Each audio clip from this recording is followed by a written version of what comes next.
Hello, friends. It is September 16, 2023. I almost said 1923. 2023. And I'm just watching this video here. This is Clif talking to Dick Allgaier. They're discussing some remote viewing work that we had recently done, correlating it to his work with the WebBot program and things that he's been looking at, and how it might be possible for either a remote viewer to see a piece of the future or any conscious human being to pick up little pieces of future events, and then it gets put into the internet zeitgeist, I guess you can call it, and then the WebBot program that he has can calculate all of those and present potential outcomes. And that's my way of my ignorance of trying to understand Clif High's WebBot program. But he drew out an example here of his opinion, and he does call it his opinion, of how this might be possible. And the theory here is that here you have the individual, this is the timeline, quote unquote. This is potential, future potentials here, and that a little chunk of an event of the future will pop out of that whirlwind there, and a remote viewer or an individual will pick up a piece of that future in the present time. And again, he calls that his opinion of what might be happening. I'm very familiar with this idea, with this theory. I don't agree with it, though. And it's an interesting theory. It's a very common one. I've heard it many times. The theory that I have been holding on to for several years now, based on my remote viewing, based on sensory deprivation work, and actually, it could have been the remote viewing of pi. It may have been when I remote viewed pi that I changed my complete opinion about the nature of reality and time and space. But my notion, my theory of how an individual can pick up a piece of the future is not based on a whirlwind of potential energy.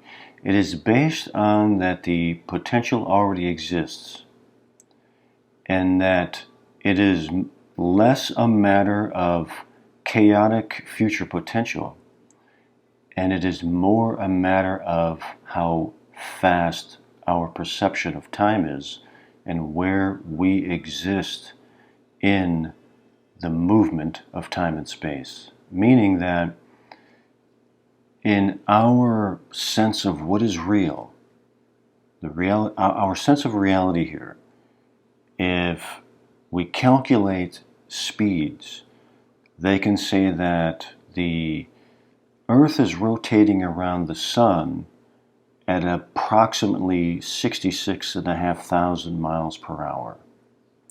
Or they can estimate that our solar system is rotating through the Milky Way galaxy at approximately 500,000 miles per hour, maybe less. They can calculate that, but 500,000 miles per hour we're moving.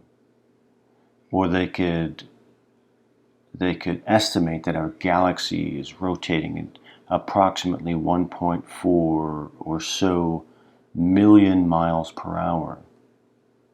That is an estimate based on our relationship with what we perceive of as time and space. I theorize that what we see as reality now in time and space, we are in the residue. We experience the residue of how fast we're moving through space. Meaning that instead of a chaotic potential here, it's more like from the individual, there's an arc that goes out, and somewhere way up here is the actual now. And all this time and space comes back, and we're moving this slow is our perception of now. But now isn't here. Now is way, way out here. And there are theories that, a remote viewer can see maybe 30 or 60 or 160 days out. I don't buy into any of that. I don't agree with that. The real now could be 1,000,000 years out. And we're moving, our perception of reality is so slow that we are just moving through all of this residue. Because our actual experience of the now is way out here. So that's my theory. That's my opinion, that's my theory. So how can a remote viewer here, or an individual in this representation of now, pick up a piece out here? It's because it's already happened. It's already happened, in my opinion. So if this is me, and this is the arc of time and space, and I'm picking up a little piece here, it's because it has already happened already. That's why I like the phrase remembering the future, because it has already happened. We are just moving very, very slowly into it, and we pick up, and we can have a sense of memory of it. But it could be that because we have no understanding of time, is why we can't remember it. But if we begin to alter potentially our understanding of it, we may be able to then remember more and actually move closer to real time, which is, in my opinion, way out here. So then some people might say, well, what about free will? What about free will? And we have free will. My theory is that this is us here. The now, what we experience now, is the past. The real time is way out here. We have our free will here. And these two are moving just in a different perception, in a different speed. We're moving in a different speed. We're living in our own residue of time here in space, in my opinion. And that's a notion, and I think I came to that conclusion because I remote viewed pi. I'm pretty sure that's where I came to that conclusion. And it still resonates in my mind. We're just moving so frickin' slow.